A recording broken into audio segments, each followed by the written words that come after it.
6 এবং 9 কে যদি আমরা যোগ করি এর যোগফলটা অবশ্যই 12 এর চেয়ে বড় হবে, যার কারণে আমরা বলতে পারবো 47 এর ঘ নাম্বারটাই হচ্ছে অ্যানসার। এর মানটাই জাস্ট এই মানটারই বিপরীত হবে, অর্থাৎ মাইনাস হবে। তাহলে এখন এটার মানটা যদি আমি নিচে লিখি, নিচে লিখে যদি আমরা এখন বিয়োগ করি, যেহেতু এখানে আমাকে বিয়োগ করতে বলছে, তাহলে বিয়োগ করলে চিহ্নের পরিবর্তন হয়, এই থ্রি কাটা, তাহলে -4√2। তো এই ধরনের অঙ্ক দেখা মাত্র আমরা অ্যান্সার করব। এটা যদি 2 থাকে, খেয়াল করবো এখানে যাই থাকুক এবং এটার মান যদি প্লাসের মান যদি 2 হয়, তাহলে এখানেও যে প্লাসের মানটা হবে যার পাওয়ার থাকুক না কেন, অবশ্যই অবশ্যই অ্যান্সার হবে আমার 2। আসসালামু আলাইকুম প্রিয় এসএসসি পরীক্ষার্থী ভাইয়া ও আপুরা, তোমরা জানো যে আমি 2026 সালে যারা এসএসসি পরীক্ষা দিবা তাদের জন্য এমসিকিউ একটি সিরিজ আকারে ভিডিও তৈরি করতেছি, যেখানে মাত্র আমি 150টি এমসিকিউ তোমাদের করার চ্যানেল দিচ্ছি। যে 150টি এমসিকিউ যদি তোমরা সঠিকভাবে কেউ ব্যাখ্যা সহকারে করতে পারো, তাহলে অবশ্যই অবশ্যই তোমাদের পরীক্ষায় তোমরা 20 থেকে 25 নম্বর কমন পাবে ইনশাআল্লাহ। সেই ধারাবাহিকতায় আমরা আজকে 7ম নম্বর পর্ব অর্থাৎ পার্ট 7 আজকে করব, এবং সেখানে আমি গত 6টি ভিডিওতে 40টি প্রশ্ন দেখাইছি। আজকে ইনশাআল্লাহ দেখব কয়টা প্রশ্ন করা যায়। তো 41 নম্বর প্রশ্নটাতে যদি আমরা একটু আসি, একটু খেয়াল করি। 41 নম্বর প্রশ্ন বলছে যে যদি a square minus √2a plus 1 equal 0 হয়, তাহলে আমাদের 1 নম্বর অপশনে বলছে যে a প্লাস 1/a এর মান হচ্ছে √2। তো আমরা জানি এই মানটা ঠিক কেন, কারণ এই যেখানে এখানে মাইনাস থাকা মানে সমানের ওপাশে যখন চলে যাবে তখন হবে হচ্ছে √2। অর্থাৎ আমি এটা এর আগে বলছি যে এখানে যে সংখ্যাটা থাকবে সেটাই হচ্ছে আমাদের অ্যান্সার হবে। তাহলে 1 নম্বর অপশনটা আমার ঠিক আছে। এরপর 2 নম্বর অপশনটা যেটাতে বলছে সেটা কি আমাদের ঠিক আছে? না। কেন ঠিক নাই? কারণ আমরা জানি a square plus b square এর সূত্র কি আমরা জানি, অনুসিদ্ধান্ত a plus b whole square minus 2ab। তো এটা যদি কেটে দেই তাহলে এখানে দেখো √2 এর উপরে a স্কয়ার এবং -2, তাহলে 2 থেকে 2 বাদ দিলে হয় 0, কিন্তু আমার এখানে অপশনে দেওয়া আছে 2, তাহলে এটা হবে না।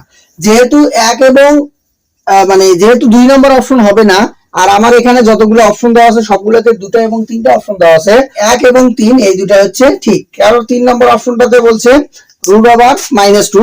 এটা আমরা চেক করতেও পারি, এটা না চেক করেও কিন্তু আমি অ্যান্সার বলতে পারবো, কেননা আমার প্রত্যেকটা অপশনে যে দুটো করে মান দেওয়া আছে এবং লাস্টের যে অপশনটা আছে সেটাতে 3টে অপশন দেওয়া আছে। যেহেতু আমার একটা অপশন কাটা গেছে, যার কারণে আমি বলতে পারবো যে 2 নম্বর অপশনটা আমার হবে না। 2 নম্বর অপশন ছাড়া আমার অ্যান্সার হবে কত? তাহলে 1 এবং 3, যা খ নম্বর প্রশ্নে আমার খ নম্বর অপশনে দেওয়া আছে। এরপর 42 নম্বর যে প্রশ্নটাতে আছে সেটা যদি আমরা খেয়াল করি, এখানে বলছে p প্লাস 1/p এর মান হচ্ছে 2। যদি এটা হয় তাহলে আমাকে p⁵ প্লাস 1/p⁵ এর মান বের করতে হবে। তো এই ধরনের অঙ্ক দেখা মাত্র আমরা অ্যান্সার করব।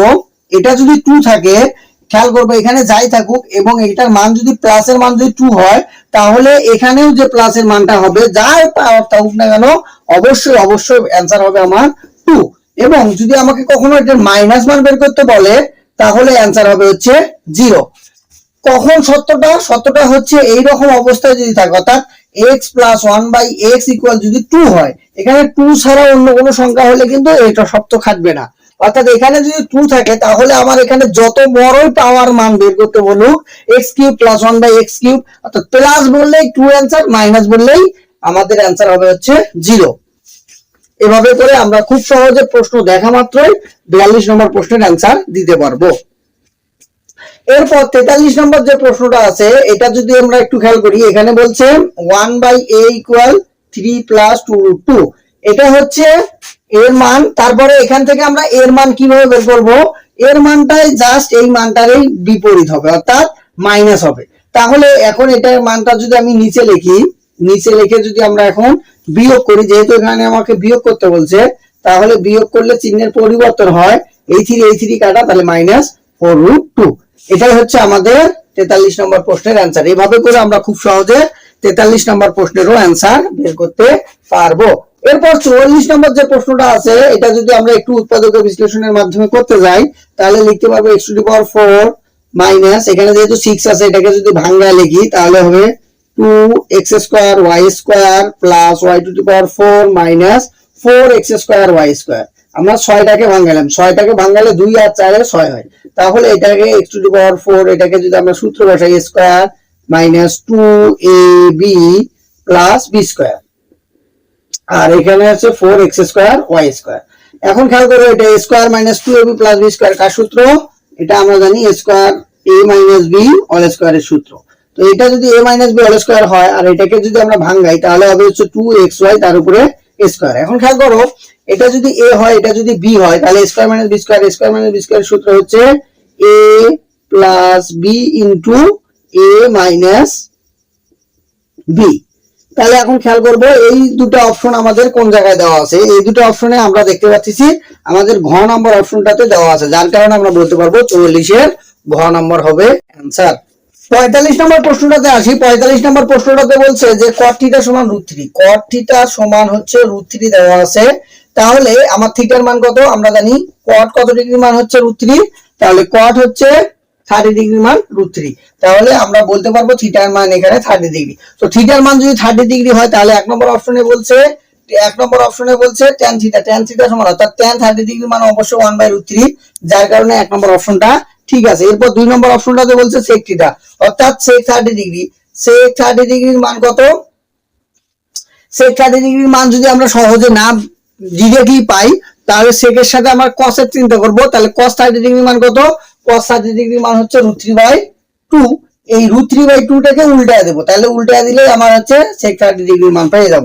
এরপর বলছে 2 tan থিটা, তাহলে 2 tan থিটা tan 30 ডিগ্রির মান হচ্ছে, তাহলে 2 এটা থাকলো, tan 30 ডিগ্রি মান হচ্ছে 1/√2। এটাকে যদি আমরা গুণন করি তাহলে কি আসবে? এই যে 2 উপরের সংখ্যা তাহলে 2/√3, তাহলে এটা এবং এটা দুটাই যেহেতু ঠিক আছে তাহলে দুই নম্বর অপশনটা আমার ঠিক আছে। এরপর তিন নম্বর যে অপশনটা আছে সেটা যদি আমরা খেয়াল করি 35 নম্বরে হচ্ছে 1 2 3 তিনটা ঠিক আছে, যার কারণে এটা হচ্ছে 46 নম্বর আমরা অপশনে আসি। 46 নম্বর প্রশ্নতে বলছে যে একটি পরিসীমা এবং একটি কোণ দেওয়া আছে, তাহলে নিচের কোণটি আঁকা সম্ভব।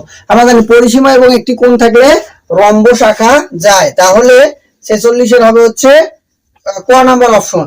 এরপর 47 নম্বর যে প্রশ্নটা আছে এটাতে বলছে যে একটা ত্রিভুজ অঙ্কন করতে গেলে আমার কোন তথ্যগুলো প্রয়োজন।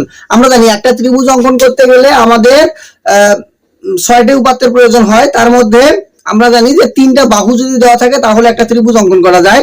এই 3টা বাহুর ক্ষেত্রে আবার আমাদের একটা শর্ত আছে যে ত্রিভুজের ক্ষুদ্রতম দুটো বাহুর সমষ্টি অবশ্যই তৃতীয় বাহু অপেক্ষা বৃহত্তম হতে হবে। এখন আমরা যদি ঘ নম্বর অপশনটাতে খেয়াল করি সেখানে বলছে যে 6 9 এবং 12, 6 এবং 9 কে যদি আমরা যোগ করি এর যোগফলটা অবশ্যই 12 এর চেয়ে বড় হবে, যার কারণে আমরা বলতে পারবো 47 এর ঘ নম্বরটাই হচ্ছে অ্যানসার। এরপর 48 নম্বর প্রশ্নটাতে যদি আমরা যাই, 48 নম্বর প্রশ্নটাতে বলছে যে নির্দিষ্ট একটি ত্রিভুজ আঁকা সম্ভব হবে যদি এখানে কি থাকে। আমরা জানি যে দুটি কোণ এবং এদের সংলগ্ন বাহু দেওয়া থাকলে অবশ্যই আমরা হচ্ছে ত্রিভুজ আঁক করতে পারবো, কিন্তু দুই নম্বর যে অপশনটা আছে যে 3টি কোণ দেওয়া থাকলে কি ত্রিভুজ অঙ্কন করা যায় না, কখনো 3টি কোণ দেওয়া থাকলে ত্রিভুজ অঙ্কন করা যায় না, যার কারণে আমরা বলতে পারবো যেহেতু 3টি কোণ দেওয়া থাকলে ত্রিভুজ আঁকা যায় না, যার কারণে 2 নম্বর অপশনটা হবে না। 2 নম্বর অপশনটা যেহেতু হবে না তাহলে 1 এবং 3 হবে আমাদের কারেক্ট অ্যানসার। এটা খ নম্বরের অপশনে দেওয়া আছে 1 এবং 3, 1 এবং 3টা হচ্ছে আমাদের 48 এর অ্যানসার। এরপর 49 এর প্রশ্নটাতে যদি আমরা যাই, 49 নম্বর প্রশ্নটাতে বলছে যে একটি রম্বস অঙ্কন করতে কয়টি উপাত্তের প্রয়োজন। একটি রম্বস অঙ্কন করতে দুটো উপাত্তের প্রয়োজন হয়, একটা হচ্ছে পরিসীমা অথবা একটা কোণ, অথবা দুটো কর্ণ দেওয়া থাকলে আমরা একটা পরিসীমা অঙ্কন করতে মানে রম্বস অঙ্কন করতে পারবো। তো অর্থাৎ সর্বনিম্ন যদি আমাদের দুটো উপাত্ত দেওয়া থাকে কেবলমাত্র তখনই আমরা রম্বস অঙ্কন করতে পারবো। এরপর আমাদের 50 নম্বর যে প্রশ্নটা দেওয়া আছে এখানে একটা ত্রিভুজ দিয়ে বলছে যে ACE এই কোণের মান কত।